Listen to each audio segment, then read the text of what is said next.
Your own company or with somebody else? No, with another company. I do armed private security. Okay, that's and Rick, I you're just an bike and instructor. tactical. Bike and tactical. Well, I'd like to be retired, but they won't let me. No, you're too important. So Right. so you guys met at Bike and Tactical? You guys knew each other beforehand? Beforehand, we were training together. We work with we're all part of the Texas State Militia, and so we were training together and day and night pretty much, weekends, everything. Went to the border, did stuff down there, and just a little bit of this, a little bit of that, training the community, doing a lot of community service work, and so we decided to. We were already doing this kind of training anyway. We were holding trainings and teaching all kinds of people. We just weren't getting paid.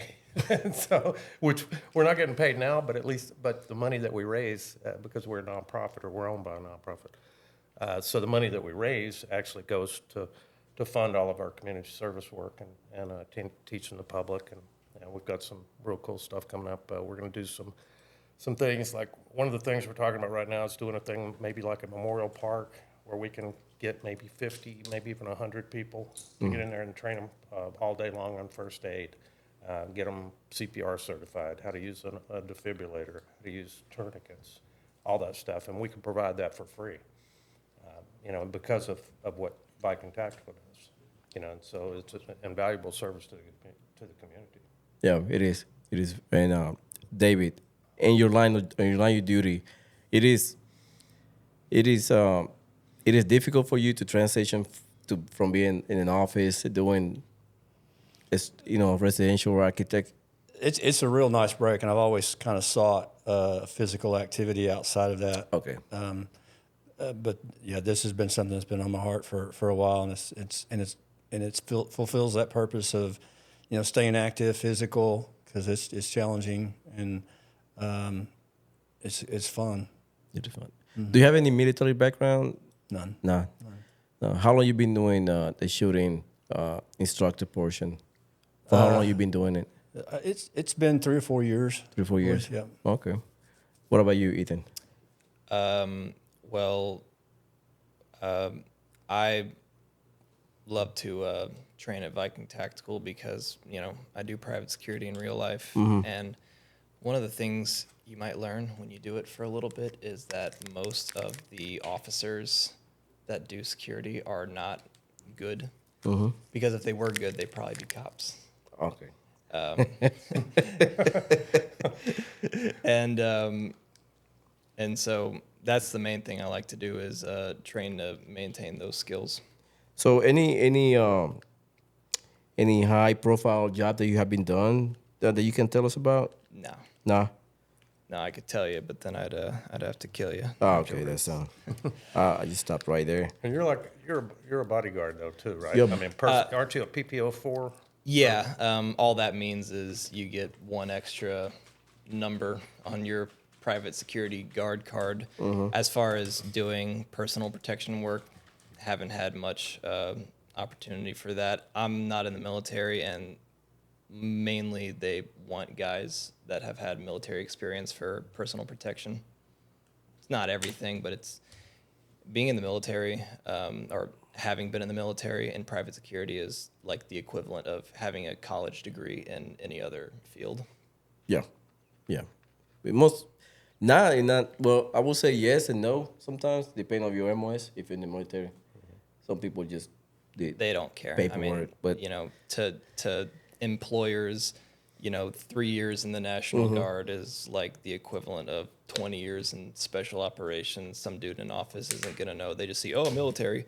yeah. And I've seen plenty of security officers who were in the military before, and they were not very good at all. But because they check that box, they're like, oh, I can probably trust that. Right. I feel you. I'm the same way. Me, I did about a few years in the military, but and I told Rick already, I'm not like proficient 99% on handguns. I'm not. For me, it's unnatural. because should in my go to- line of duty, Should go to Viking Tactical. Then. I should. I asked I've been him, trying to get him out there, yeah. but me, I'm not good shooting with a handgun. At the range, shooting at my lane, I'm good, but not in the active, defensive, moving left. Getting my body out of the X and shooting at the same time. I'm not good at that because I've never done it. I've Well, never that's one done of it. the I had to comments. admit. I had to be honest. In the rifle, I'm good. With the carabine and shooting long range, I'm pretty decent. But with the handgun, that's a different ball game for me. Yeah, I think it's that way with everybody mostly. I mean, because a handgun, a rifle's easy to shoot. A handgun is hard to shoot. It's not natural. It's just an acquired skill that it's just something that you get after you do enough work with it and everything. But I enjoy shooting handguns more than rifles for the most part. But just because it is more challenging. Yeah, it's definitely a learning curve because the trigger pull of a handgun is usually heavier than the gun is itself. Mm-hmm. And so you could pull the trigger wrong and then jerk that thing off target. Yeah. We'll teach you how to not do that, by the way. That's fine. Yeah, mine's just, I'm left-handed, so mine, it would go to the left a little bit. Once I jerk, go to the right, I'm sorry. Yeah. Left, if you're looking at me, go to the left, but Right. if I'm looking at the target, jerking just a little bit left and low. That's right and low. That's Yeah, see, come that's on where out. that's where mine goes. We can fix that. That's right. Yeah, That's fixable. I will And I've definitely. seen your arsenal. You got good stuff. Yeah. So what do you carry for your handgun usually? Canic. Nice. Yeah, Nice. that's what I carry. I was talking to Rick last time. I'm probably getting the Medi, the small one, the 3.5 or Yeah. look. I have a full size, so it's not concealable enough. Right. It's too bulky. Get tired carrying that every time. I'm just adjusting my pants and it's a pain in the butt. Most likely. I have that problem too because it always shows like right here. The Yeah. handle is just long enough Yeah. to where and I can't quite get it ever positioned. To where it- Definitely. Mine's the 21 Yeah. brown, and it's just sticking out all the time. And my body's not built for that. 'Cause I had the little, Mine either. I, I got don't a have beer, enough real estate. I have a beer good, but I don't drink. That's weird. Right. And I'm like, every time I just adjust, and then my wife is like, "Are you all right?" I'm like, "No, I'm not okay." So she said, "You should get a small one." Right. So I'm like, that's a good permission for me. That's allow me to get another one. gun. Yeah. So I'm like, nice, about to give me another one.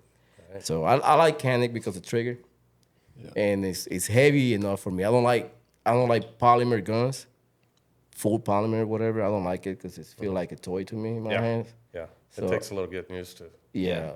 So I like the combination metal and polymer or full metal. I'll be more inclined to because it's a heavy for me. Yeah. So it feel like I have something in my hand. It's not like I pull it and I'll be like Sure, man. Yeah. Canics have amazing triggers Yeah. right out the box. It's Yeah, pretty definitely. awesome. I like them. Somebody, I was in the range about a year and a half ago, and one of my friends has a Springfield.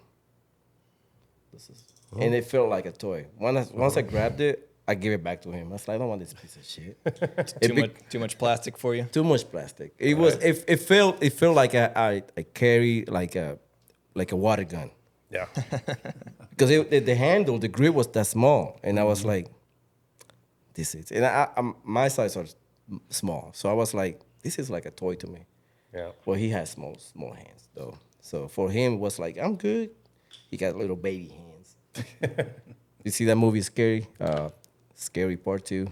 Scary movie? Yeah, scary movie. He got my little hand. The guy with the Yeah, I think I yes, he got that type of hand, the small hands. Why are you looking at? You didn't expect them to see it, or what? No, they probably don't remember. You see Scary Movie too? I have not seen it. No. Oh man, He's saying we're old. Mm. I get called a FUD at least once a day. So I don't even know what that is, but it doesn't sound good. this guy's not a FUD. I'll tell you what.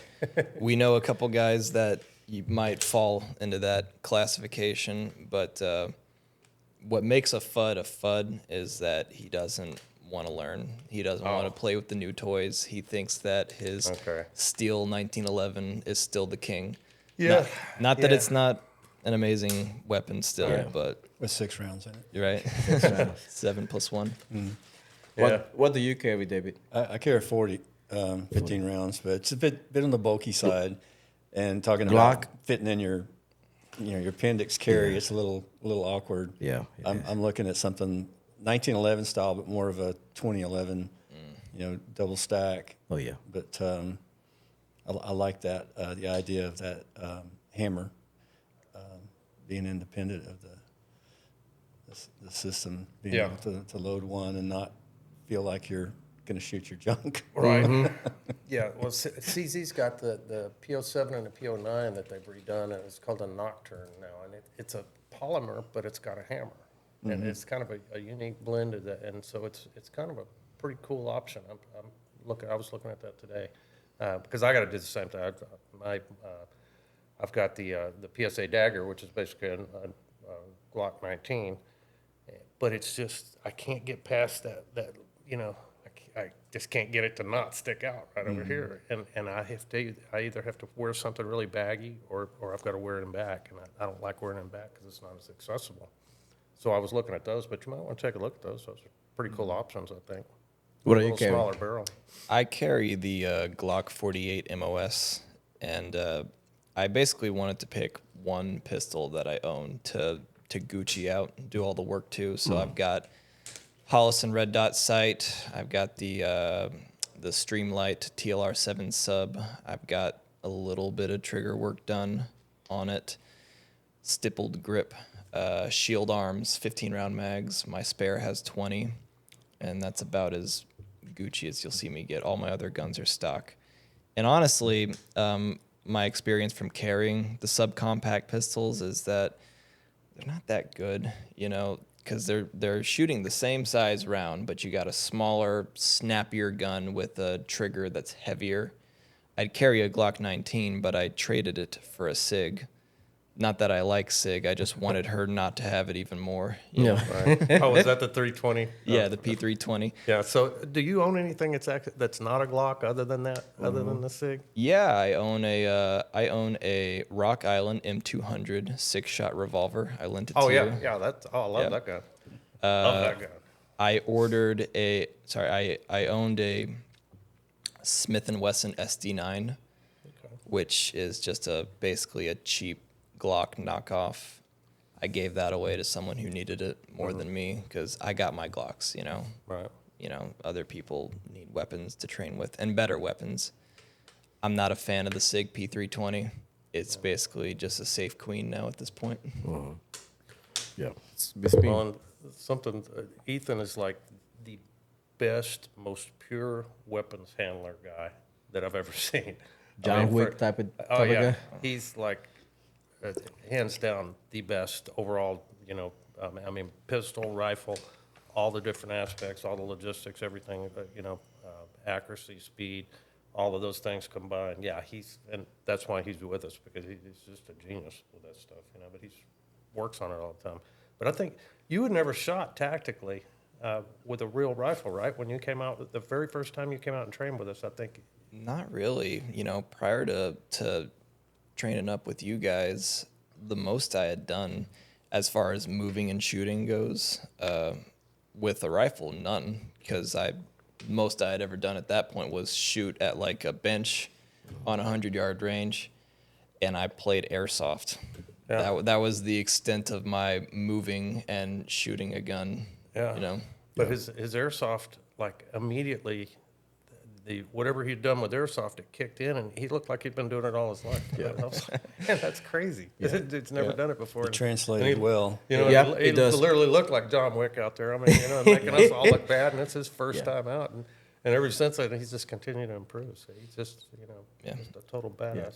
Yeah. Airsoft translate well because it's used the same tactic. The only difference is you're shooting like little pellets, little BBs. Yeah. But when you grab a weapon and you do the same thing in the real life, it's kind of like takes a little bit. Yeah. Because you working with actual rifle or pistol. Yeah. But once you take about an hour or two, you kind of like get in the zone. If an airsofter wanted to, if you've never shot a gun before, there would be a learning curve as he has to deal with the recoil and ballistics of a real weapon. Right. But those guys have logged more time running with kit than probably all of us combined. And I don't really consider myself to be one of them because they're crazy. Yeah. They're these friggin' 16-year-old kids hocked up on Red Bull, and They jacked up a Mountain Dew. they will go and do this in 110-degree heat outdoors, wearing full kit, and it's black. You know, this is the worst color to be in out in the sun, but they don't care. They got anime girl patches on their kit. Yeah, I've seen them. See, those are the people that caused me to not play video games. Right. My son and wife thought it was funny because I was always on my son when he was growing up about playing video games all the time. He's like, "Dad, you should try it. You really like it." You know, so they got for my birthday as a joke, kind of. They got me an Xbox 360. No way. And sure, yeah, and I was like, at the time, I think I was about 55 or something, you know. And so I was a little old to be getting started, but I said, okay, I'll try this. And I started playing the games, and I loved it. It was fun. But then I started getting in live games, and like 6-year-olds are just beating my ass. And I'm like, put your mother on the phone, you know? I mean, I'm on a headset, like, you know. And they're like, let's kill the old dude, you know? So, and they wouldn't let, I couldn't even play. I mean, every time I would respawn, they'd kill me before, you know, like before I even knew what happened. And I was like, screw this. You know, There's something to be said for the airsoft force on force though thing. Yeah. If you've not experienced that, if you're used to shooting at flat targets that don't shoot back, even having the airsoft BB shooting back at you, it's a little bit of an eye opener because all of a sudden that affects your calculus on how you're going to pop out and shoot. Yeah. And yeah, we've done some of that with that, like CQB training and that kind of thing, and it's pretty interesting. I mean, it's eye opening because you learn to conceal yourself. Whereas if you don't have rounds coming back at you, you don't even think about doing that. So, do they do airsoft around here? Because I'm from Puerto Rico, and last time I did airsoft was in 2010 when I was stationed down there. So yeah, there's some places you can go to in Houston. Houston, okay. You know, mainly you just want to look it up. Usually a paintball place will also do airsoft. It just depends. Really? Yeah, there's an indoor place called Evike Outpost. Evike, yeah. Yeah, and not that I particularly recommend. If you're new to airsoft, guys, don't play indoors. No. Right? For the reason he just said, Right. CQB is the worst. Yeah. All right. And the only It thing is. you're going to learn on your first day is I would die if I tried it right now. yeah. Well, we had a big training. We rented out one of those places like a hall, you know. I mean, and it looked like a mall inside or something. You Wow. know? And I mean, it was really cool, but man, it's hard. I'd never done that before, you know. And we got in there, and it's like, wow, this is crazy. So. Yeah, I did it once, and when I got there, we had some air marshals doing. They just popped up and like, "Are you guys doing?" Because they showed like a police, and I was like, with the green uniform. I'm like, "Oh man, this is FBI police. We're gonna get searched," and it's like, "Oh, we're gonna be here to play." I'm like, "What?" You train with air marshals? They came, they were stationed down there, and they heard got like 50 people. We were playing on a abandoned school. So it's like a Call of Duty. If you play Call of Duty, it's like a four square building. You have courtyard in the middle, and you have a playground, stuff like that. It was abandoned school. It's been abandoned for about 10 years. They got missing windows from the second floor, missing windows on the first floor. So you got different ways to come into the building and ways to come out. So you would see people just running from one side to the other and just jumping windows. And I got shot like on the nose because it bounced. I had my goggles on, but it shoot me and it hit the edge of my nose on the goggle. And it just like ricochet and hit my nose like bam right here. Hurt like a bitch. I was tearing, and then they shot me in the neck once, and it was painful. Yeah, those are like two of the worst places. Yeah, to and get then shot. on the nose and the neck. But we got a couple of kills. It was pretty good. I mean, it was over like in less than 5 minutes. It was over. I mean, you seen people just shouting each other, and it's eye opener because when you get pinned down and you cannot move, you're just in the corner, just like and you see they just keep shooting at you, and you know because you heard the footstep, you hear them going around, and you know you open on that side. You're like, I'm like aiming on that side, and I'm looking over here, just in case they come in and. Yeah. But In 1985, and I'm going to date myself here, that's when I was a recruiter, and I was in Riverside, California. And they had a 2,000-person paintball match that was on ABC Wide World of Sports, which you guys probably aren't old enough to remember. I know Dave remembers Wide World of Sports. Every Sunday. The agony of defeat and all that. But they had it at Camp Pendleton. So we had, I think, about 1,000 Marines and about 1,000 civilians that they let in to do this paintball thing. But we had those single shot. This is back when you just had The CO2s? You'd get about 10 rounds per CO2 thing. Yeah. And you'd have to cock each one and load each one individually and stuff. So if you're in the bush and you run out and you have to change that, you'd hear that tss, and then somebody just run up and shoot you in the head, while you're in the bushes. It was maddening, man. But that was fun. That was the good old days. Nowadays, Back when airsoft. it first started, but now the equipment's so good. Airsoft is like battery. They got the lithium battery. Oh yeah, and fully auto. Fully and now auto. they've got the mini guns I see, and they got the MP5, like all tricked out, like 400 rounds. Yeah. They just keep shooting for days. You like never run Right. out of batteries. Yeah. You're like, My dad told me some funny stories from when he was in the Army because they trained with blanks and the little laser tag muzzle. oh Yeah. yeah, And- that's like old school. So yeah, he Miles Miles Gear. Gear. Yeah, Miles Gear. and Yeah. he learned that if you just take the muzzle off the end of the gun and just hit it like that, it'll go off. Right. Yeah, because it all it does is it detects the pressure from the blank and then shoots a laser. So if you just create the pressure like that, it'll shoot the laser. And this is a lot quieter than a blank. Right. And they won't know. One time he got his hands on like the God gun that you can just use Oh, to. yeah. He just killed an entire platoon of guys. Yeah. Yeah, I think we did it like 3 times when I was in the Army. Like that was back in 2000, early 2000s. I remember that gear where they bring the boxes and like, oh, we're gonna use this now, and they use the God gun. The guy's like, you're dead, you're dead, you're dead, you're dead. You got one guy, you got the private by himself. Like, what I'm going to do? I think that's a good thing to Is it- have because yeah. if you're only training with blanks, you get this stupid game of like, I got you. It's like, who cares? Yeah. Nothing's at stake here. Oh yeah. We've had plenty of those arguments. I Yeah. killed you. No, you didn't. I got you first. It's like, no, it Oh, yeah. doesn't matter. That's What are why. you, 12? Yep. Hey, I don't know. Have you heard about the Aurora, Colorado incident with the immigrants? I seen a couple of videos, and it was, I don't know, you probably see the videos of the guys walking up the stairs with long guns and knocking people's doors, banging on doorknobs and trying to get in. Yep. And the police they ain't doing shit. They're denying it. They are. They told me they've been happening. I mean, I seen a couple of videos. They've been happening for the last 6 weeks. And just came out like what, last Thursday? And they just came out. Yeah. What is that? Tren de Aragua? Tren de Aragua. Yeah. Say that again. That's the Tren de Aragua. And they're from prison gangs. And today I found out, damn, my cocaine came out. I found out today that in New York, they had these refugees, like little camp.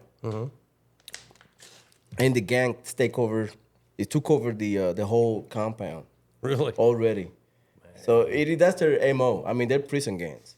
Yeah. Their MO is just like once they go to a place, they take over, and then they've been trafficking women, they've been trafficking drugs and all this stuff. So. Maduro, that's the Venezuelan president, right? He's releasing prisoners intentionally. He did. Yeah. Yeah, he gave him one order. They drove what I seen on the news. People are talking about Venezuela, and they drove him to the border and told him, get out, do not come back. That's it. Well, and that's what Trump was saying, and he takes a lot of heat for that, for saying, he's smart. I mean, because, like, if we could take all of our crazy people and dangerous people and our thugs and criminals and murderers and rapists and everybody else and ship them to some other country, I mean, Yeah. You know, why That's not? a good I mean, idea. There's an idea. yeah, well, that's what I'm saying, you know, and Isn't and that so, how but America Trump's like, got you know, started? yeah, these I would do the same thing, and you know, and he took a lot of heat for that, but why not? Why wouldn't you? If you could, I mean, obviously there's, you know, there's morality involved and all of that, and logistics, and you're just dumping your problems on your neighbor, but if you think about it, I mean, if you're Maduro and you're already a communist, you know, and you've already been a dictator and everything else. So who cares? Who cares what the world thinks about you? If you can get rid of all those people, why not? You know, so that's what they're doing. They're dumping them on us. It's been happening. I think in New York, the little compound they have for the refugees, they already took over, and they've been trafficking women, pimping them out, and it's been insane. And people saying it's not happening, but it's happening. And I wonder, to be honest, I wonder when the money start flowing to those people, because you know, they get EBT cards and they get all the stuff. Once they stop giving them money, what are they going to do? Yeah, That's my question. they're going to do what they're doing now. Yeah, I mean, they're because that's, you know, they come from, stealing it. yeah, they come from that environment where that's how things are done. You know, the gangs run everything, cartels, gangs, whatever you want to call them. You know, it's the same way in Russia. It's that way in a lot of Eastern Bloc countries, a lot of countries in Central and South America. Same thing in Africa. You know, so it's just, it's survival of the fittest. It's a law of the jungle, you know, and it's not what we're used to because we're used to a civilized society. Can you imagine if the four of us just went to some random apartment complex one day, just showed up there with guns and threw the manager out and then went door to door collecting rent from everybody? I mean, that's essentially Extortion, what these people are doing. Yeah. And, you know, and it's like, I can't even imagine that. Well, It's the insane. politics and the liberal speak or the politically correctness is heavy in that stuff too. Yeah. Because they don't want to call it out because it looks politically incorrect. Yeah. And that's a bad place for a liberal mayor or governor, whoever, shutting that stuff down to go. Right. So.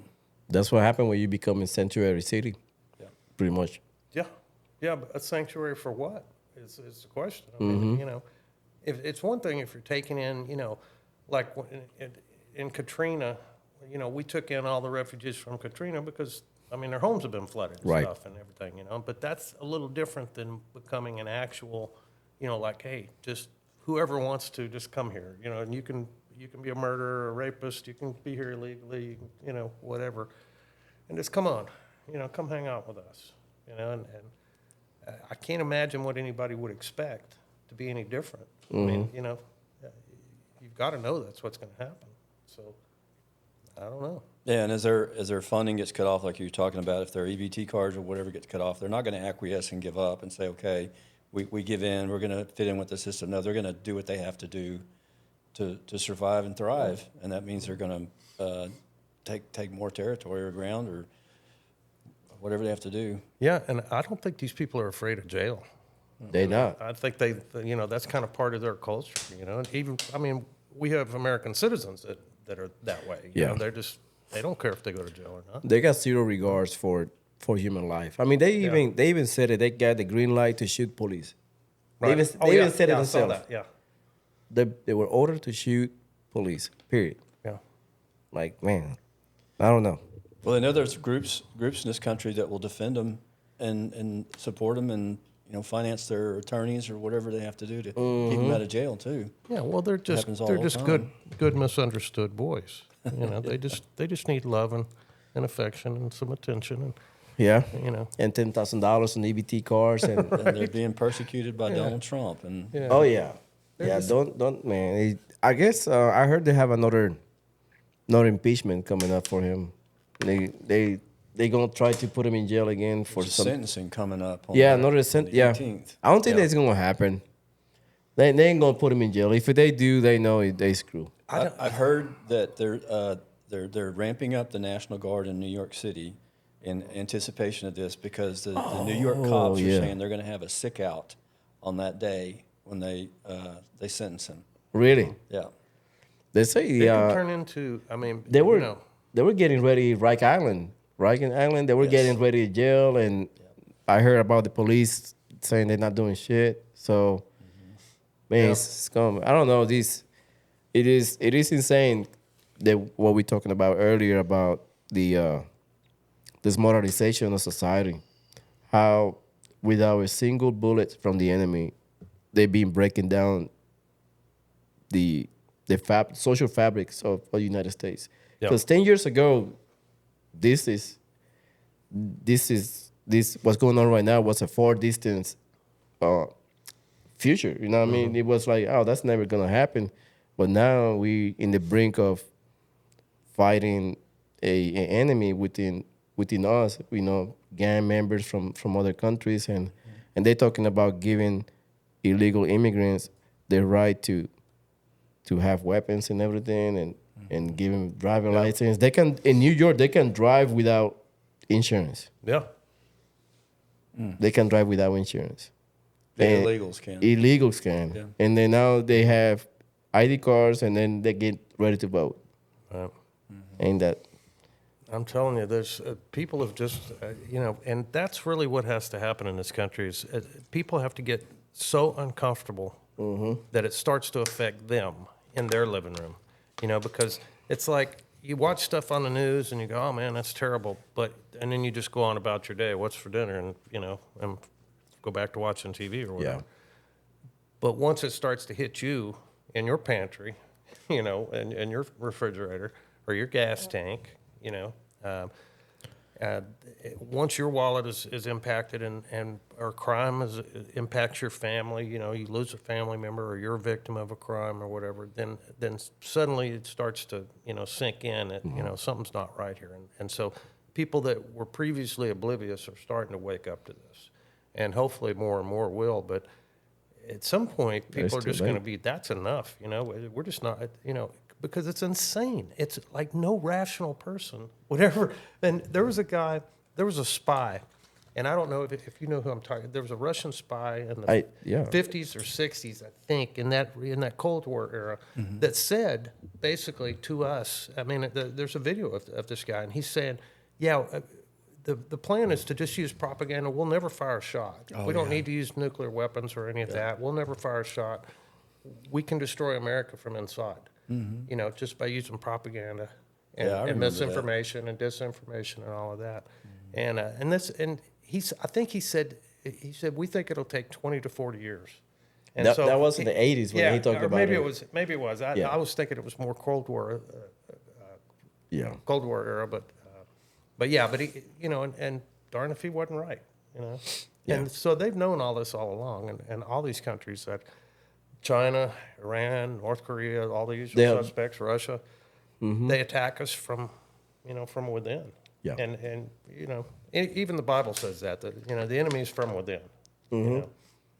And that's really our problem. Our biggest problem is not what's going on outside of our borders. It's what's going on inside of our borders and the people that are running stuff. So, but what do you do about that? Yeah. But it's basically a Trojan horse that we got. Yeah.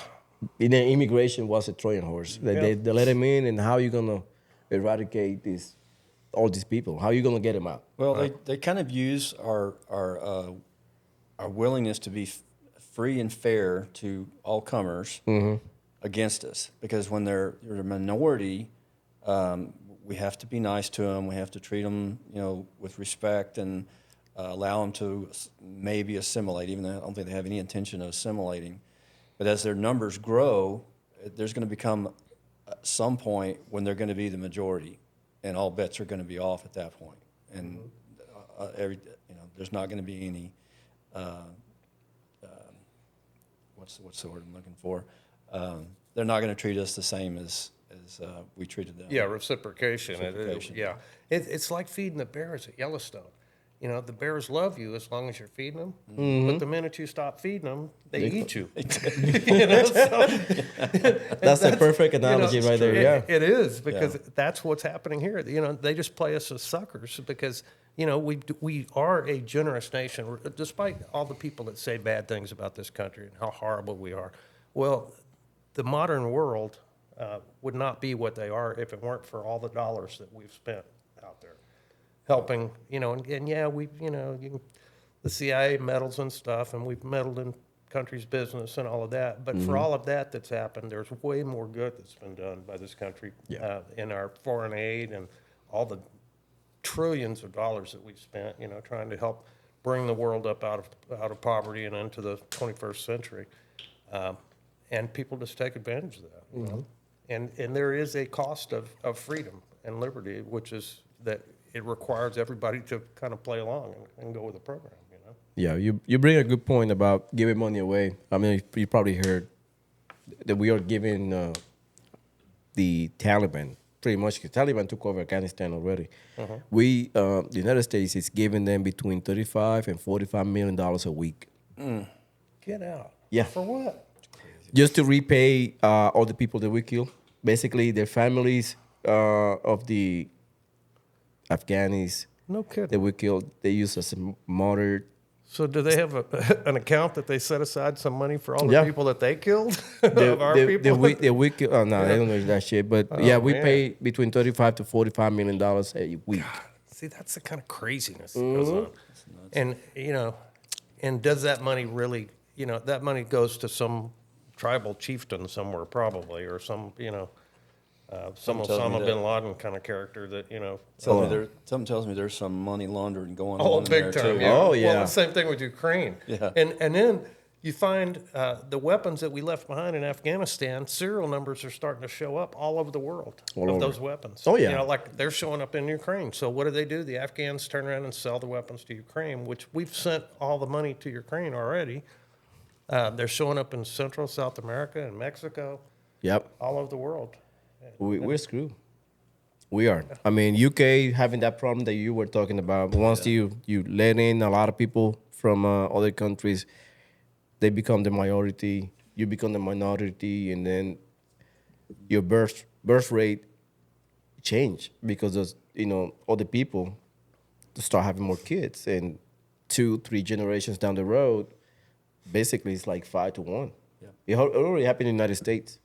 It's already happening. I mean, England is falling apart. England is crashing. It right is. now because It's bad. they have the immigrants have not assimilated, but they've gotten into politics and they're controlling. I mean, the mayor of London Yeah. is Islamic, and who's that? They can- Macron? That's I think his last name is Khan. Yeah. can't- Oh, yeah. I know you're talking about. Yeah. He's a Muslim, and But they're bringing Sharia law gradually into. So there's no freedom of speech. yeah. And it's And I understand. horrible. I've got one of our clients, one of our private students, and he came out to actually one of our trainings. But he's from there, and he was telling me there's entire places, entire areas of London that you don't go unless you're Muslim. yeah. I mean, they've literally just taken over. They have the Sharia police, know. and if you're not obeying the Sharia law, then you're going to Right. be Stoned to death. persecuted, pretty much. Yeah. And it's Wow. I don't know what the world is thinking right now, but Ethan, you're from a different generation. I mean, you're the youngest of us. What do they even call your generation now? I don't. We're Generation Z. Okay, you're a Z. Okay, what do you? I mean, what does your generation think about all of this? Because I'm curious. I know, I right? know what my son, is about your age, so I kind of I get sort of some of his stuff, but I'm interested to know what like We don't, dude. Everyone's focused on the wrong shit. really. Yeah. Yeah. Yeah, like there's so many things that people complain about that just don't matter. Like Yeah. what? Yeah. Give me a few. I might miss the point. You know what I mean? I see the problem, but I might miss the point.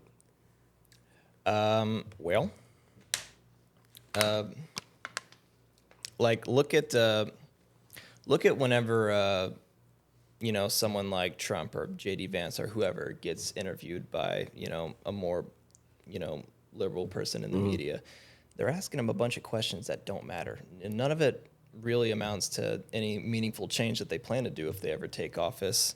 And you look at whenever someone that's more liberal gets interviewed, it's just the left is like the happy people party. Yeah, right. It's just I heard that, yeah. It's just nothing but happiness over here. Don't worry about how it's done or how it's going to affect you. Just They That's sure are facts. angry for people that are supposed to be full of joy and positivity. They are the angriest people I've ever seen in my life. Yeah. You know, the truth is that if you look at, like anyone from the LGBT community, is that they want to act like they're all one unified front, and they're not. Like anyone, they all think different things. Right. And yeah, I don't know. It's not what I usually talk about. I was just here to talk about the gun stuff. I'm kidding. Oh, we're gonna get into it, yeah, because this is gonna go all around. But the And truth is that, no matter how much I might want to stay up to date as to what's going on, no matter how hard I try, I'm probably not going to know what's really going on. Right. All I can do is train, surround myself with solid dudes, and just make sure I'm as prepared as, I can be whenever all this goes to shit. yeah, that's my next point. Do you think that we're gonna hit? I don't think it's gonna be the people against the government. It will be the people against the people. Yeah. That's gonna happen. The that's- government will just take advantage of us. Right. The government will take advantage of both sides. They're gonna let us lie. I believe they're gonna use civil unrest to call martial law and to get away with it. Yeah. You know what I mean? They're gonna snatch.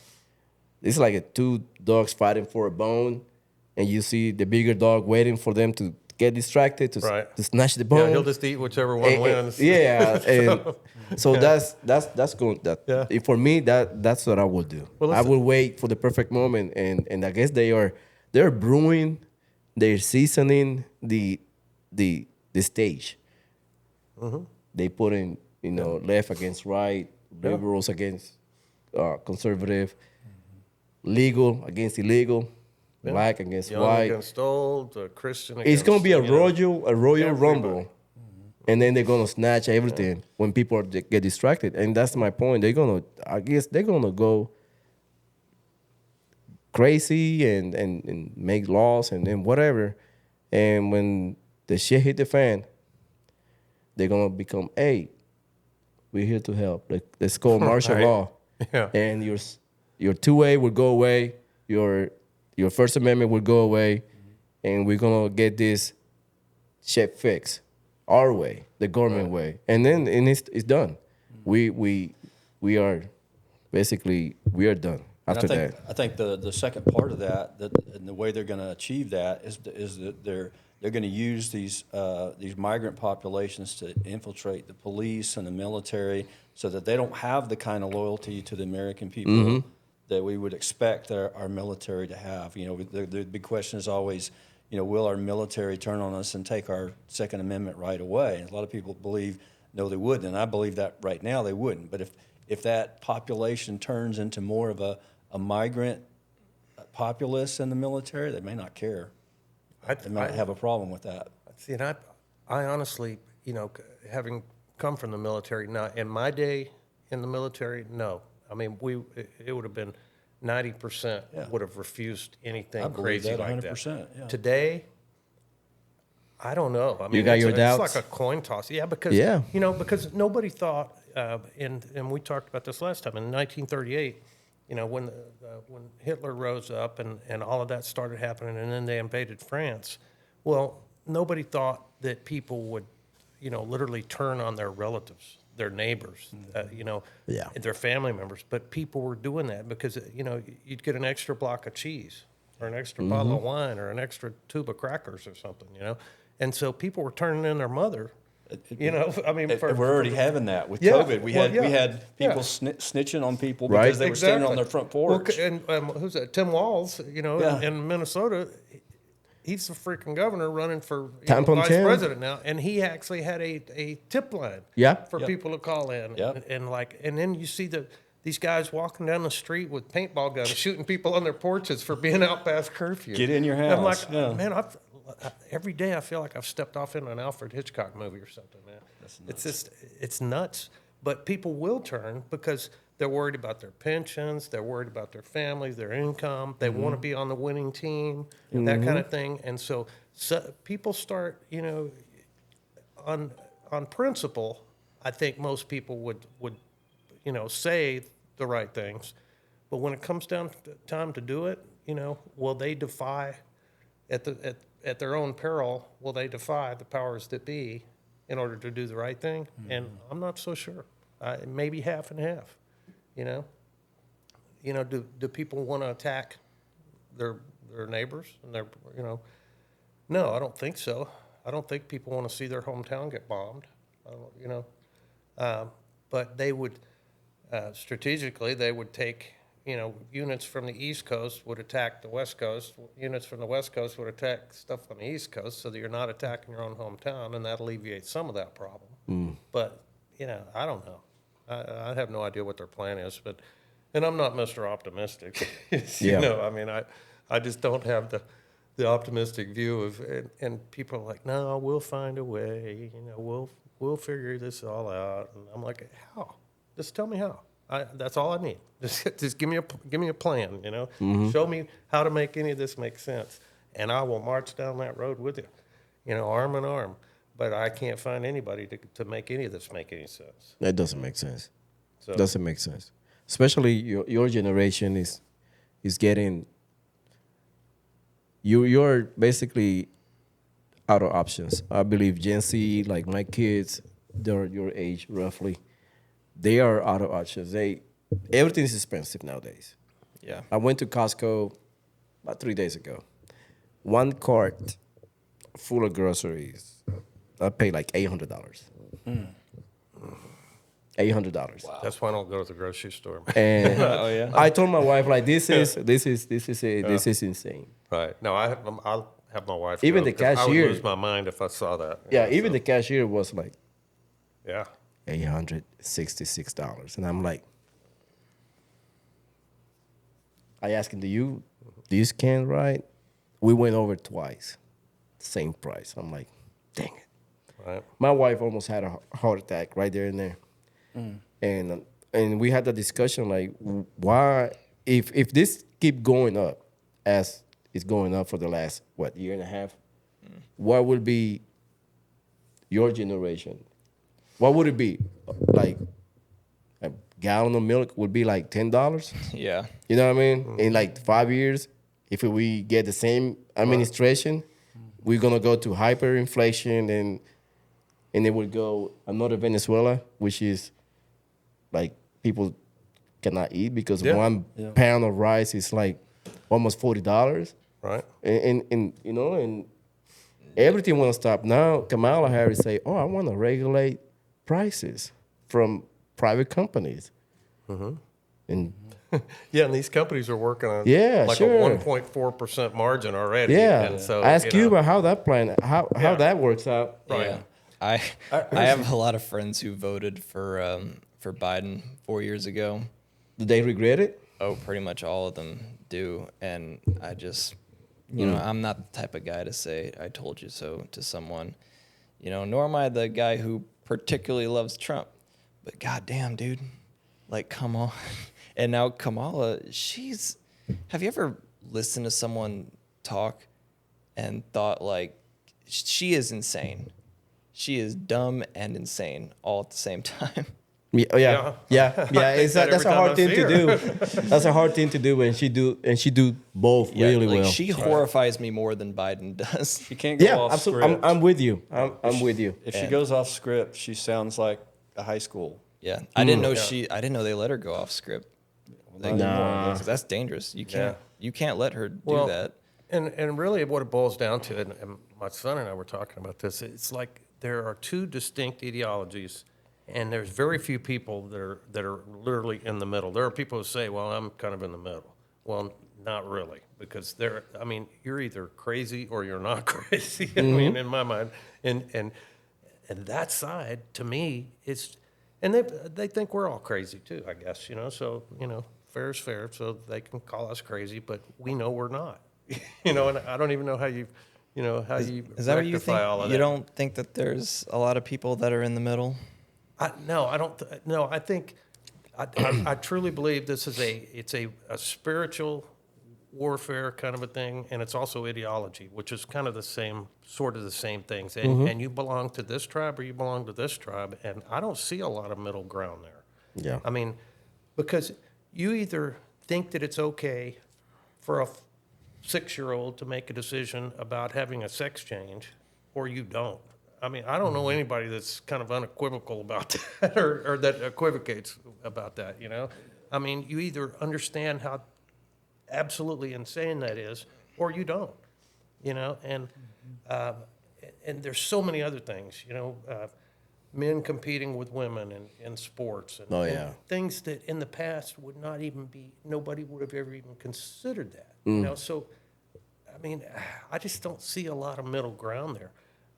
You know, you can argue about, okay, is this policy better than this policy? And that's okay. If you're talking about two different economic policies, two different approaches, supply side, trickle down economics, those kinds of things, you can argue, you know, yeah, there's middle ground there because people are sort of having their own thoughts on that. But there are more concrete things that are going on, I think, in our world that, and here in America in particular, that are just kind of cut and dried. You either understand that they're wrong, and they're not only wrong, they're insane in most cases, or you know, or you know that they're not, you know, that they are. So, I think the don't know. dividing line is that people like you and me think logically, and I think liberals think it's about their feelings. Yeah. It's Yeah. not about logic. Right. I mean, if a man, in their opinion, if a man wants to be a woman and he feels okay with that, then they're good with that.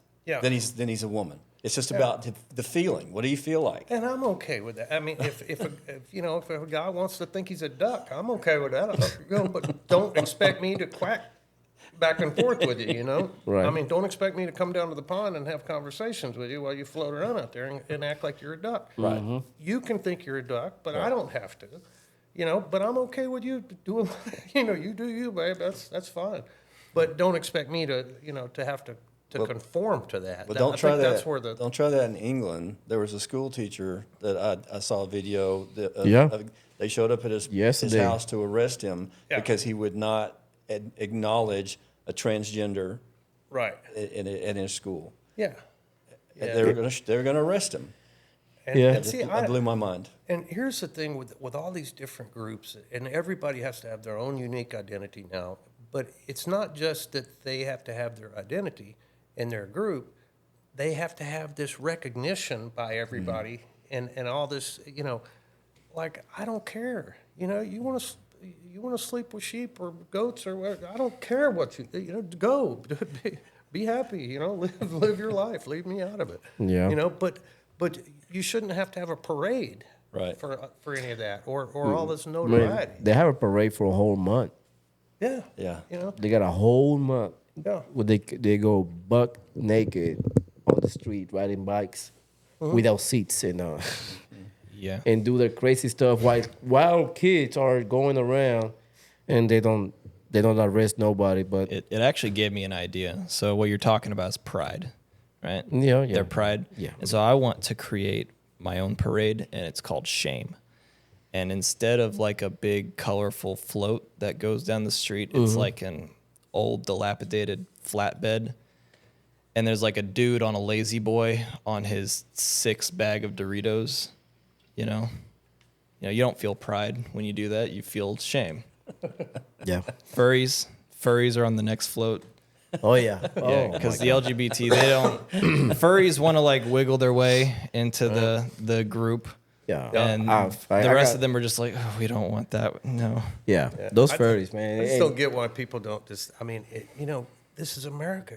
That's the beauty of America is that you're free to do and be whatever you want to do or be, and I'm perfectly okay with that. I don't insist that you know, follow my religion or my beliefs or my politics or any other. They don't want you to be you. Yeah, They want exactly. you to be them. Yeah, that's right. They want to hear their thoughts come out of my mouth, and that's not going to happen because America. That's why, you know. And but if people would if you truly just want to be free to be you, then by all means, you have my permission. If you Yeah. you know, you don't need my permission, but you have it. So go and be you and do your thing, and leave me the heck alone. You know, but stop showing up on my TV.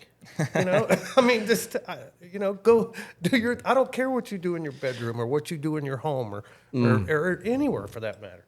but just stop putting it on my TV because I'm tired of seeing it. Oh yeah, definitely. I mean, at least this movement will not last long anyway because they cannot reproduce. So it's like about 10, about 10, 15 years of this, and then There's a shelf life to Well, that. honestly, yeah, once the shelf life is go, I expired. I honestly believe all of the rise in a lot of this stuff is about birth control too. I mean, population is. control because obviously that works pretty well for It is. population It's control. dropped. Like I said earlier, I think like United States, it is like a 1.2 birth rates Yeah. compared to it's supposed to. Yeah, I guess our birth rate is actually dropping here. it's dropping. Yeah. Like Yeah. if it goes below 1.1 or 0.9, we are basically doomed. And we're supposed to be a healthy country. Should be like a 1.5 or above. Yeah. Just to, the ratio at the Yeah. end of the year. And I guess UK, I believe, is like 60,000 less birth than last year. 60,000 less. Yeah. So if you just imagine get 60,000. Yeah. And the migrants are laughing at that because Oh, yeah. that's. I mean, They got like 5 love kids. This. They love this. They love the fact that we have gay rights because nobody's reproducing in that sector. We have abortion because we're shutting down our reproductive and reproducing ourselves. And men and women are not getting married Right. and having kids like they used to. But their families they're having 6, 7 kids. Yeah. China And went back. They're growing like Yeah, they're crazy. breeding like bunnies, and Yeah. and we're not, but in terms of population control, if you think about it, if you're part of that great cabal in the sky that runs the world, whoever those people are, you kill a few million with COVID, you starve 100 million or two, you slow the birth rate. I mean, all of these little things, start to add up and make a big thing, and so not that I'm not a conspiracy theory guy too much, but there's an interesting one there, I think. Yeah. Yeah. So When you get to like right here in the beer, you start to become kind of a conspiracy theory guy. yeah, Oh yeah. It's only a Right. conspiracy theory until next month when yeah, it becomes exactly. true. Yeah, when we find out the truth about it. Yeah, right? yeah. Basically, the replacement theory. There was like, that's like, you guys went down the rabbit hole, whatever. Oh yeah. 2 Yeah. months And I later. enjoy a good conspiracy theory. I do. I mean, Yeah. But I just try not to go too deep down the hole. And Well, we are heading down there because this is crazy. China went back and ordered their people to have more kids. Remember 10, 15 yeah, years yeah. ago, they only allowed 1 or 2 Right. per And family. it had to be a male, I think. Yeah, or yeah. something. I think. 1-on-1. And, Well, they wanted yeah. it to. Yeah. And they could carry on their name, and I think they took. I the see girl. 1 and 2, like boy and the girl. Yeah. Some more kids. That's a policy I could get behind. Yeah, yeah. They ordered. I believe at the beginning of the year, they like you gotta have more kids because they know the GDP drops once you regulate populations. So Right. Yeah.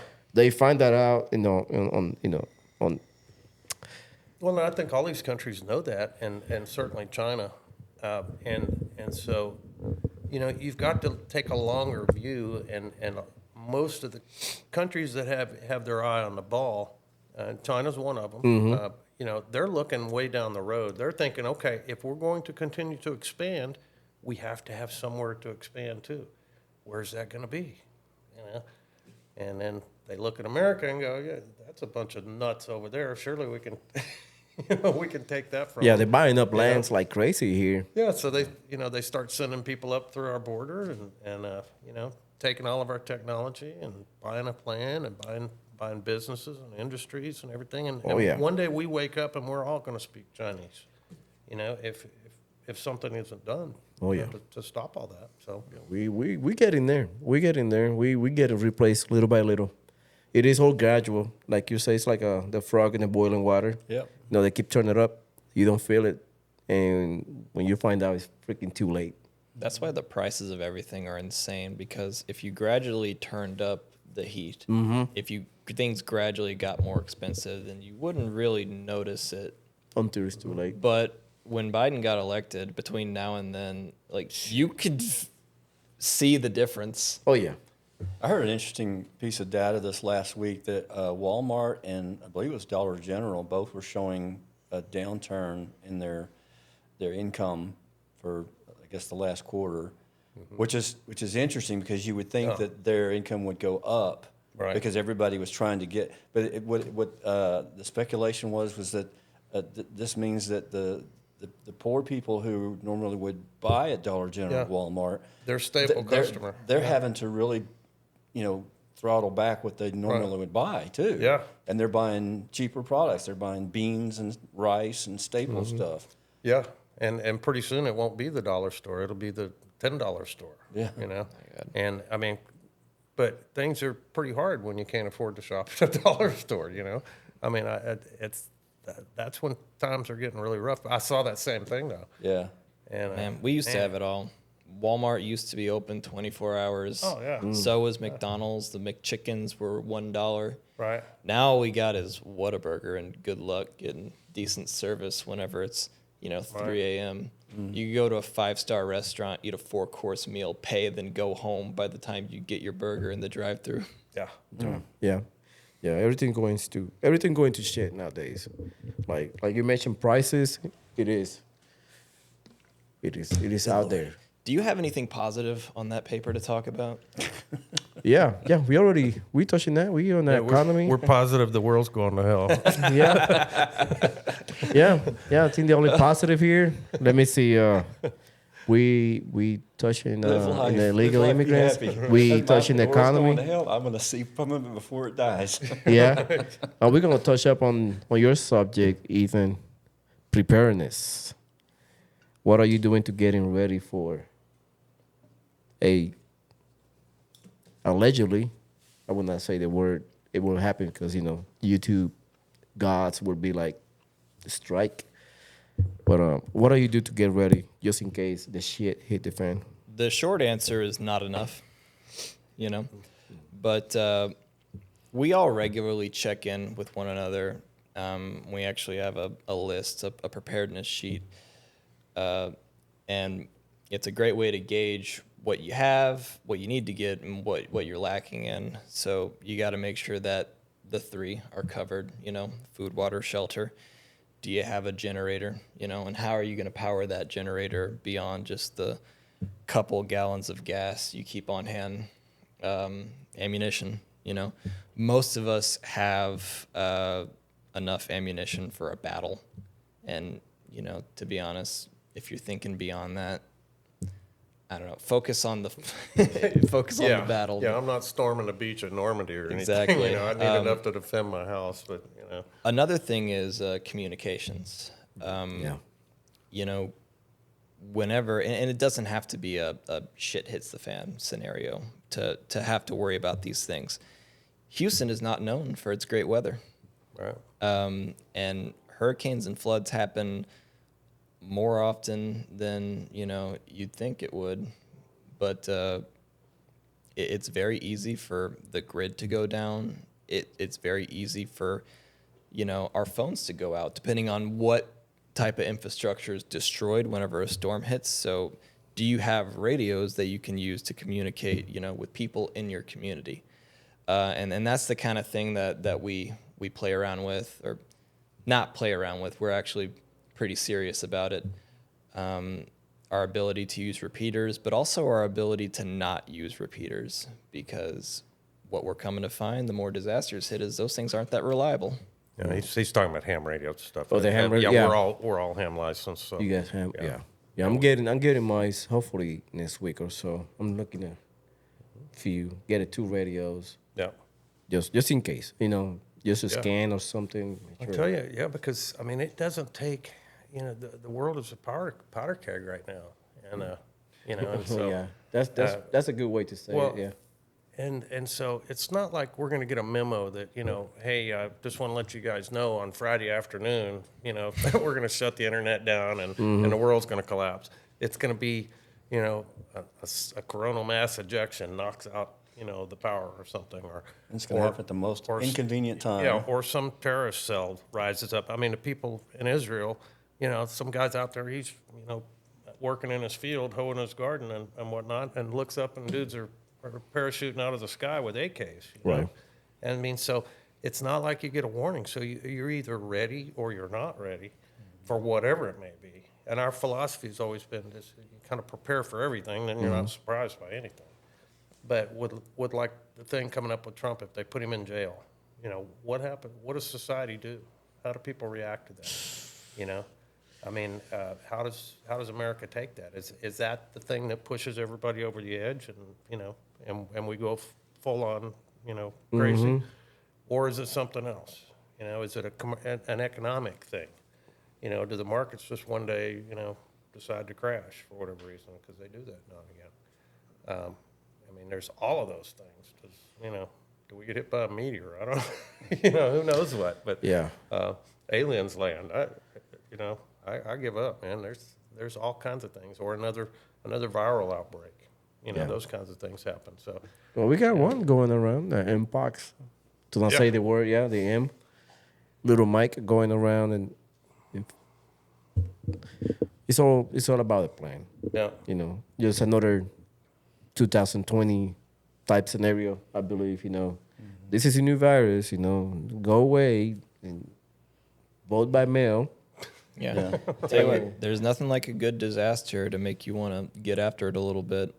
2020 is probably when I really started training with firearms. Right. And I mean, really training, because you go to the range nowadays, you'll see a lot of guys. It's good that you go to the range to train, but a lot of people don't know what to train. You grab your target, the one that comes free with the lane. You get your box of ammo, 50 rounds. You shoot it, don't really know what you did right or wrong, and then you think you're good. And, it leaves a lot to be desired. But my friend and I, we used to go to the range, and ammo was so scarce at the time. One box of 50 it had to be enough for both of us to shoot that day. Yeah. And what were we working on? We were working on pistol presentations, from the holster, reloads, stuff that like the most you could get away with at like an indoor range is what we were doing. And that one box was enough for the both of us to get some benefits. Yeah.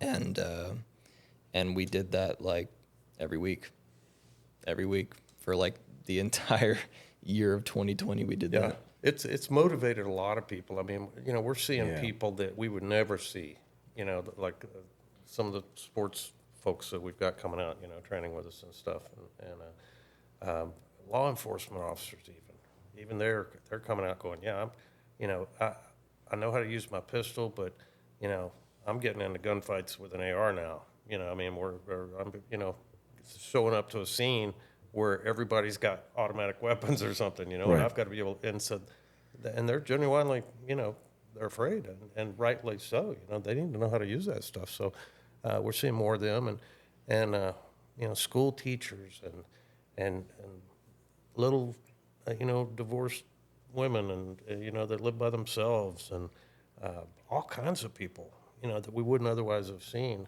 are now starting to, and I think people in general are just waking up, and like he was talking about in 2020, that kind of started the thing, but now more so than ever, people are realizing that one day this could just all end, and we better have some kind of a clue as to what to do and how to handle it. Yeah, that's my next goal. Just get ready, weapons handling. Because my rifle, I know how to shoot my rifle. I'm pretty decent, but my handgun, that's a whole game. We'll see about the rifle. Yeah, I'm good. I'm pretty good with the rifle. I'm kidding. I'm pretty good. I'm used to it, but not my handguns. Handguns is like for me, I don't know. Never done it. You know what I mean? Never like withdrew a handgun, present it, and get out of the X at the same time. Right. I might stumble a couple times, but I would get it right. Is your Canic ambidextrous? Yeah. Cool. Yes, sir. A lot of the Wonder 9s are. Yeah, that's a common thing right now. It's like all ARs and handguns, they come in ambi. Yeah. Which is it's a good thing. With the stock AR-15, you don't need one that's ambi, and we'll teach you how to use one left-handed because most people are right-handed. That doesn't mean you shouldn't train with your non-dominant side, and so we show you how to use the same weapon meant for a righty as a lefty. It's not that hard. Yeah, I'm right-handed, but I need to be able to shoot left-handed because if I have to go around a right-hand turn, I need to be able to switch that weapon to the left side in order to make that turn. But like what you're talking, the older I get, the more I see the need to be a good shot because I can't run anymore. Yeah. I mean, I can't get off the exit. Can get off it, but it's not going to be very fast. So I find being a good shot is a lot more important now than it used to be. Yeah, that's a lot of people getting ready. What I'm seeing online, a lot of people getting ready to basically do a home sweep. Learning how to take turns and not Posturing. posturing, not presenting the muscle beyond the reach of the door, stuff like that. 'Cause Right. a lot of people they don't know how to Yeah. get the angle, stuff like that. Yeah. It's stuff that you learn if you're in the military and you did infantry, whatever. You learn that stuff in there. You know what I mean, you know how to That's important because that's important. you might know all that stuff. Does the rest of your family know that stuff? Are they going to get in your way if you try to clear your own house? My dad and I, we have our own challenge and pass. Oh, you guys do? Yeah, and Nice. just for, shits and gigs, when I come home, he'll call out the challenge and I'll say the pass. But the main reason we do that, other than playing around, is so that if it's like pitch black in the house and I see a shadowy figure, I might consider calling out a challenge. Yep. And if I hear a pass, like, great, that's Dad. If I hear some random dude's voice, then I'll put the white light on. Who are you and why are you here? Yep.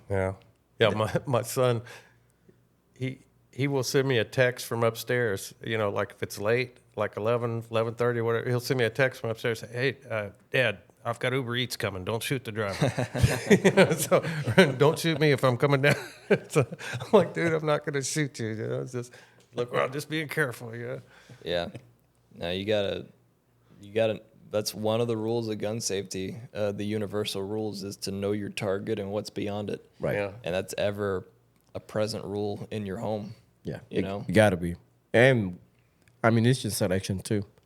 A lot of people think the range round, FMJ are good for everything, and people have that perception. Some people do, but you got the hollow points and you got the polymer tip and all this stuff.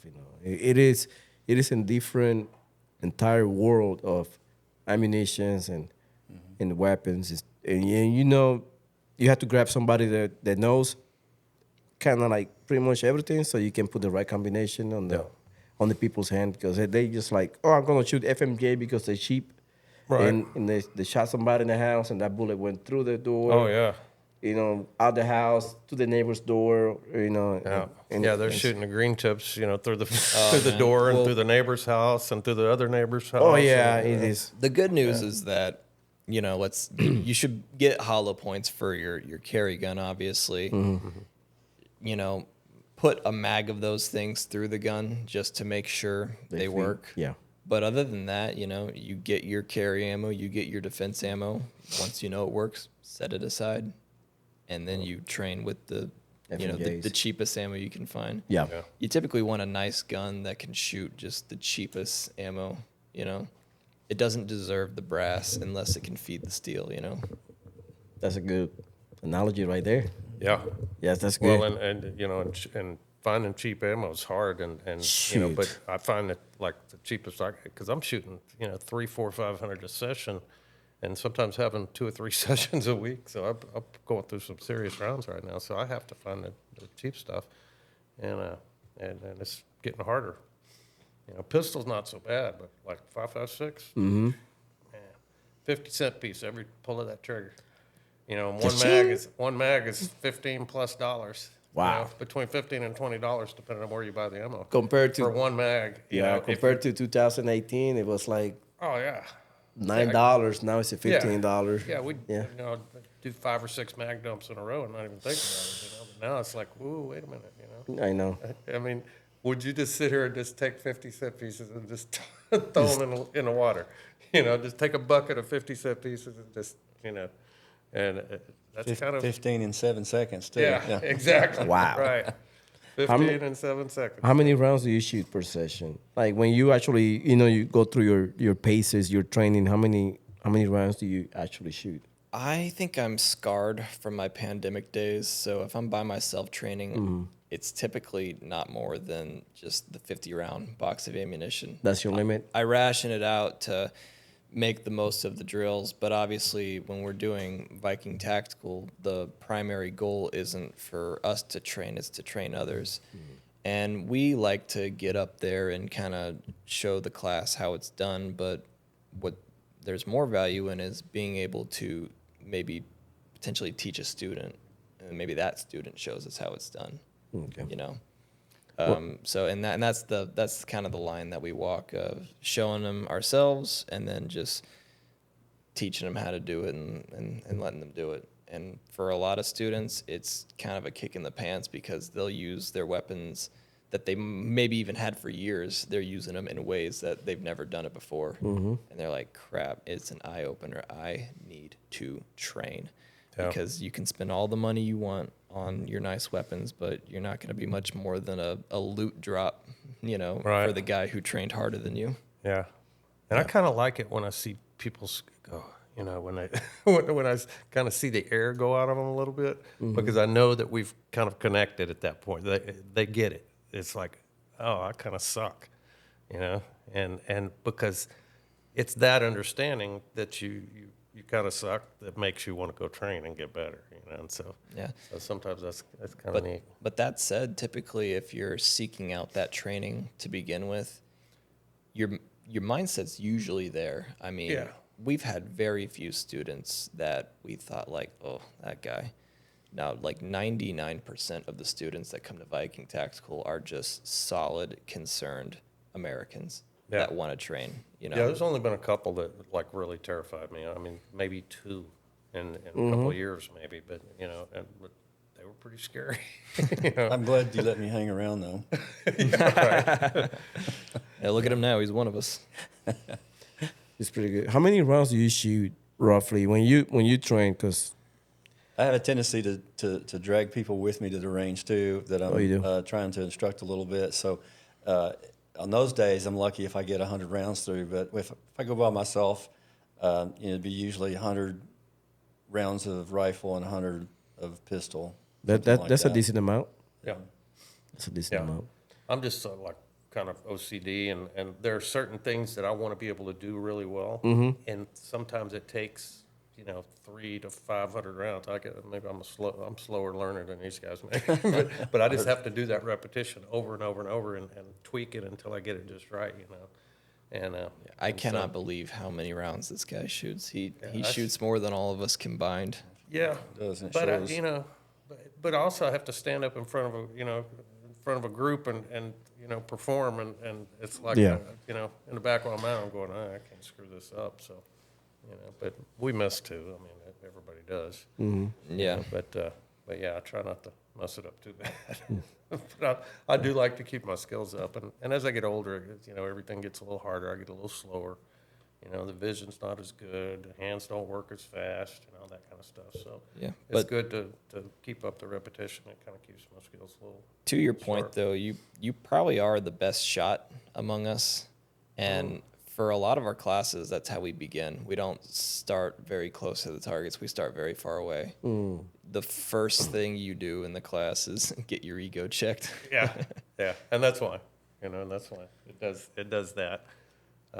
And every now and again, somebody surprises me. I mean, some of these people, they're like, you know, shooting a full, you know, 5-6 inch group at 25 yards, you know, put it all in the A zone. I'm like, well, okay, that guy knows what he's doing. So it's fun to have those guys out too. Yeah. So how often you guys train people? Like once a month, twice a month? Because I seen your posts. You basically get class like every other week. Every right? other weekend, pretty much, and then I do a lot of private training. So I do, you know, 3-4 private trainings sometimes a week. Wow. You know, sometimes it's only a couple, but you know, some weeks are tougher than others. You know, so, and then we've got our own training that we do together jointly. We stay busy. Stay busy. You know, There's seldom. I mean, I don't know. Have y'all ever gone a week without touching your weapons and your kit?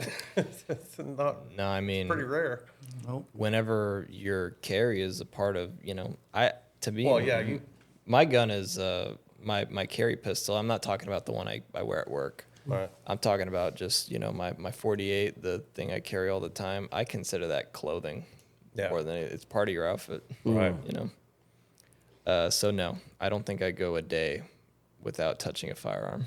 All right. I get a lot of comfort from touching my AR before I go to bed every night. So Do you sleep with it? Yeah. it's beside the bed, but Yeah. Yeah, I know. I had to clean mine yesterday, and so I'd had like 3 students in a row had borrowed one of my ARs, and then I had shot the other one almost 1,000 rounds, and both of them were just gunked up. So I spent all day yesterday trying to clean those things.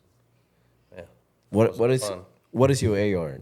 What brand and what you have on it? So right now I'm rocking a, we call them poverty ponies, but I've got a couple ARs that are cheap and one that's decent.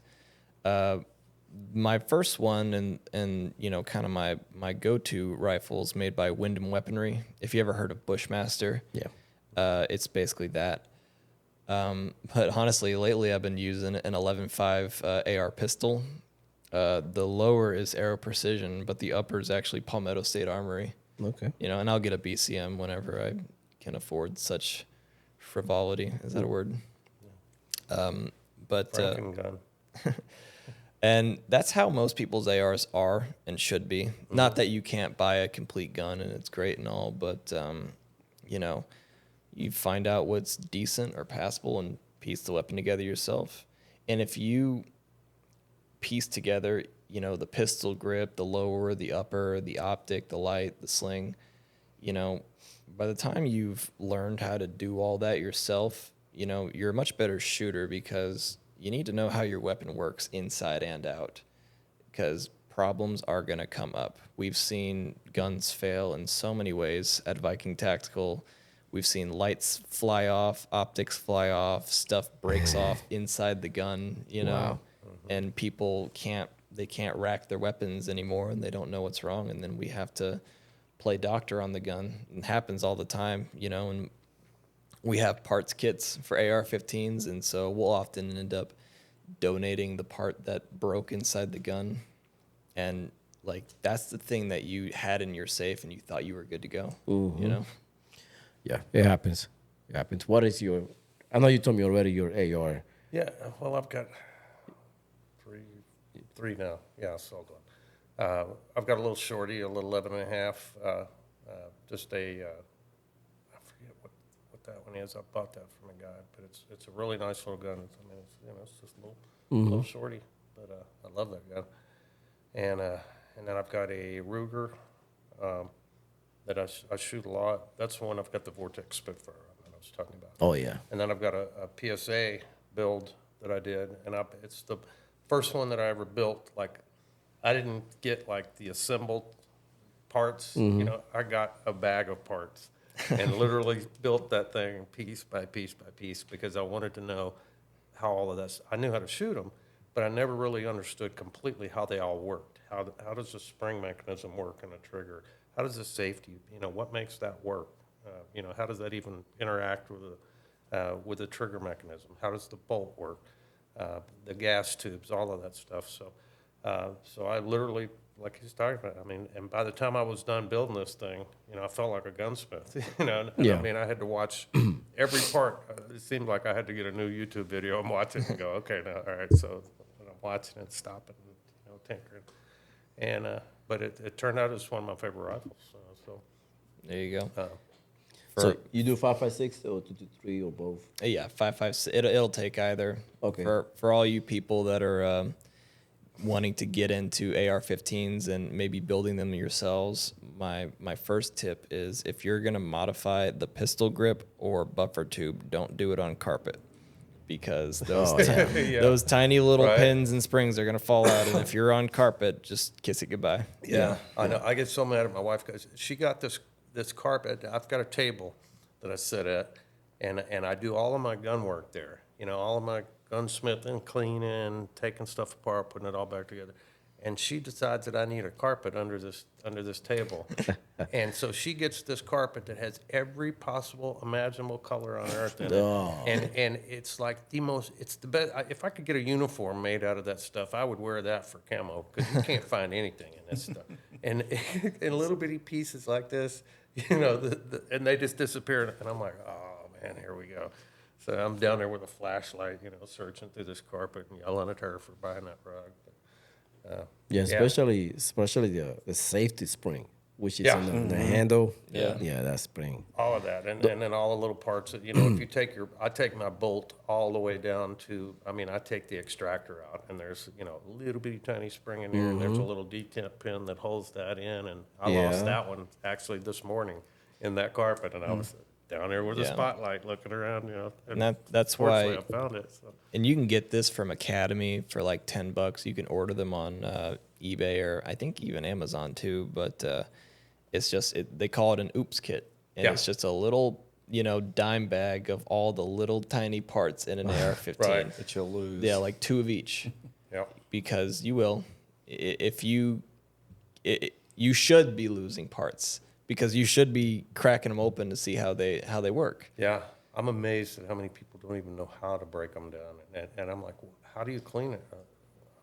Do you supposed to clean it? Yeah, I mean, there's literally people, you know, I'm like, how long have you had this thing? Well, a couple of years, and you've never taken it apart or cleaned it? No? Well, that may be our problem here. You know, so- Even more fun than that is the people that show up to the training day with an AR that just came out of the box and hasn't been oiled at all. I can pick it up from the pawn shop. Yeah. And just like, Oh, we have had people show up and take them literally out of the box, and Wow. they're like, here, I've got this optic. What do I do with this? And I'm like, Yeah. oh my god. You know, but, Hey man, at least they asked. Yeah. Because Yeah. Trying. you know Yeah. we've and seen then some people tell me, you know, they'll call me and they'll say, hey, you know, I haven't had a chance to you know, they're mess in a with it? panic, you know, I haven't had a chance to do all this. Is that okay? I'm like, yeah, that's fine. Just get there a little early, and you know, we'll help you out with that. So yeah. and we do. You know, it's not that big a deal. It's just it's weird to me that people that should know better, though, and I mean, it's one thing if you just don't know any better, but there are a lot of people that should know better that show up with their guns in really horrible condition. Oh yeah, I can picture that. What about your David? What is your AR? I have two favorites. One is a PSA with a 10.5-inch barrel that I put a dead air Sandman on the end of the barrel. So it's a nice length. It's got an EOTech.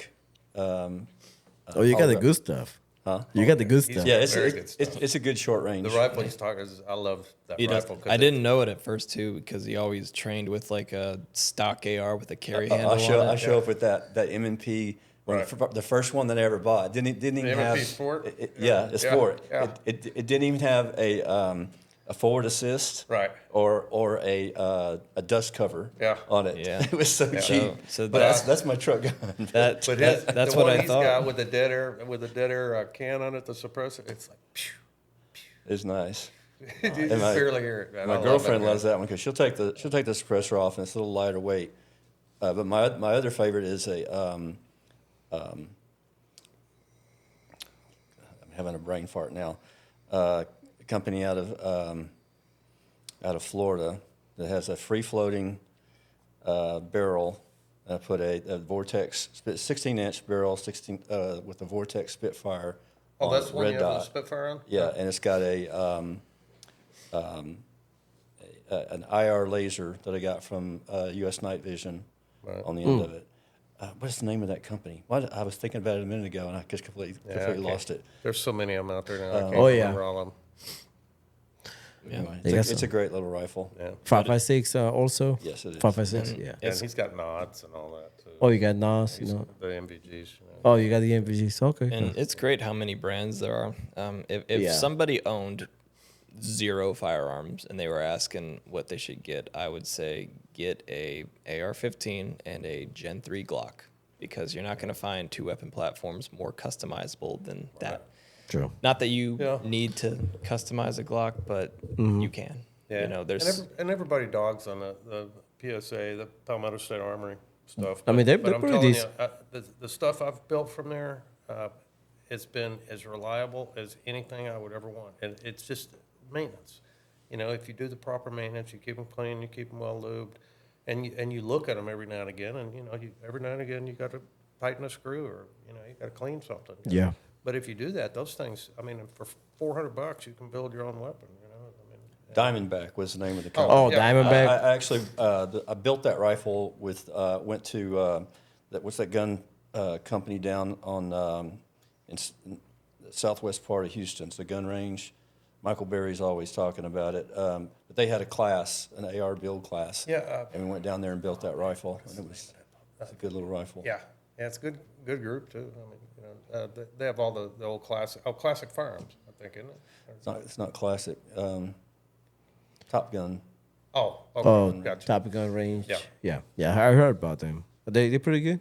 It's a nice range. There's nice range. very knowledgeable staff. They all look like they're former military. They know their shit. Yeah. Is that indoor or outdoor? It's indoor. Indoor. That's it. Okay. So that's the only caliber do you guys use, 5.56, or you have a different calibers? I have a 300 blackout as well. You got 300 blackout? Yeah, Okay. I don't. My father does. For all the good it does him, he doesn't get out to train nearly enough. But that's mainly it. Is those two calibers? You know, we have other weapons for hunting and whatnot. It's funny how a lot of I've heard even conservatives argue that, like, you know, well, what about hunting? We have these weapons for hunting. I have maybe 2 weapons that are for hunting. Yeah. The rest are for people.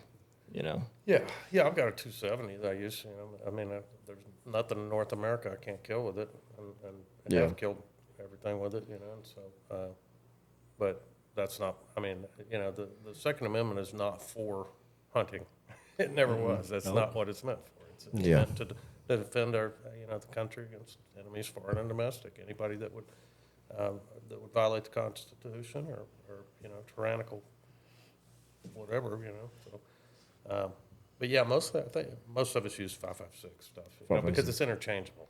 Right. You know, Yeah. so if I need I'm out of ammo or whatever, he can flip me a mag. And, Yeah, it's widely used in the same thing United with States. 9mm. That's why it's Yeah. And fun airsoft fact: most airsoft M4s or AR-15s take the same mag as well, and that's like 90% of what airsofters use. Right. And I gotta tell you, there is nothing more satisfying than whenever a dude is yelling at you from across the map, like on your own side, and he's pointing to his empty mag well, and you toss him a mag. Oh yeah. It's like a video game, dude. Yeah. Yeah. Yeah. It's good stuff. That's pretty good. Yeah, mine. I got a few AR-15, but they're not 5.56. They're 7.62 by 39. Commie rounds. Yeah. Like Commie rounds? yeah, commie rounds. Yeah. AR-15s? Yeah. Are they like the hybrid ones where you have to rock No, it they and lock it? You straight, just push straight in? CR-15. I use Unimax. You can put 6 Grendels, 6 arcs, 7.62 by 39, 5.56 on the same magazine. Wow.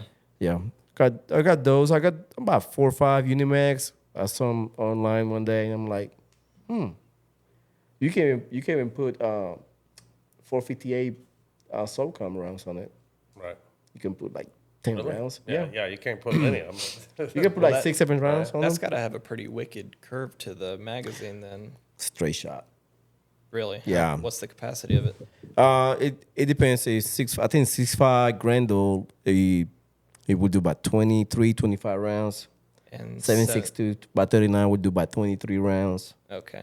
And if you go larger, like 458 SOCOM, it would do 6, 8 rounds, something like that. That's interesting because you see like AKs, they have the banana mags. Right. Yeah. Because when you stack But those banana mags is like 45 rounds.